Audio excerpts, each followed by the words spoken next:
Good morning sir. Good morning, good morning. ആരെങ്കിലും വിളിച്ചിരുന്നോ? Chacko sir വിളിച്ചിരുന്നു. വാടക കൊടുത്തില്ലെങ്കിൽ നാളെ ഇവിടുന്ന് ഒഴിയണമെന്ന് പറഞ്ഞു.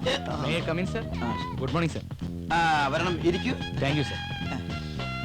ഞാൻ സത്യൻ. എനിക്ക് വ്യവസായം തുടങ്ങാൻ കുറച്ച് ഫൈനാൻസ് വേണം. മിസ്റ്റർ സത്യൻ, ആദ്യം 500 രൂപയുടെ ഒരു ആപ്ലിക്കേഷൻ വാങ്ങി 1000 രൂപ അടച്ച് ഇവിടെ പേര് രജിസ്റ്റർ ചെയ്യണം. എത്ര ദിവസത്തിനുള്ളിൽ ഫൈനാൻസ് കിട്ടും? അതിപ്പോ പറയാൻ പറ്റില്ല. 2 മാസത്തിനുള്ളിൽ സാങ്ഷൻ ആയില്ലെങ്കിൽ വീണ്ടും 1000 രൂപ അടച്ച് രജിസ്ട്രേഷൻ പുതുക്കണം. ലോൺ നിങ്ങളല്ലേ അനുവദിക്കുന്നത്, പിന്നെന്താ എത്ര താമസം? അവിടെ നിങ്ങൾക്ക് തെറ്റി.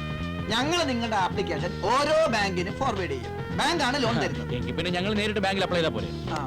ഹലോ, ഫോൺ വന്നില്ലല്ലേ? മതി, പക്ഷെ എന്റെ ഹോൾഡ് നിങ്ങൾക്ക് ഉണ്ടാവില്ലല്ലോ. ശരി ശരി, എന്നാ പിന്നെ വരാം. അല്ല, നിങ്ങൾക്ക് എത്ര വേണ്ടത്? 1 lakh, 2 lakhs? നിങ്ങൾക്ക് എത്ര ഫൈനാൻസ് ഉണ്ട്? 1 lakh, 2 lakhs, 3 lakhs? ആദ്യം 1000 രൂപയുടെ അപേക്ഷ വാങ്ങി 2000 രൂപ അടച്ച് രജിസ്റ്റർ ചെയ്യുക. ഒന്നും വേണ്ട, ഞങ്ങൾ ടെലിഫോൺ ഡിപ്പാർട്ട്മെന്റിൽ നിന്ന് വരിക. ടെലിഫോൺ ഡിപ്പാർട്ട്മെന്റ് കാശ് അടയ്ക്കാത്തോണ്ട് ലൈൻ കട്ട് ചെയ്യാൻ വന്നതാ.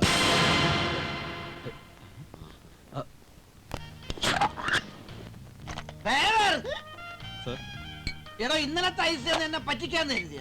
ഇന്നത്തെ ഐസോ? ഇത് ഇന്നത്തെ ഐസാണ് സർ. എടോ, മുല കൂടി നിർത്തി അന്ന് തുടങ്ങിയ കുടിയായത്. തട്ടുകട മുതൽ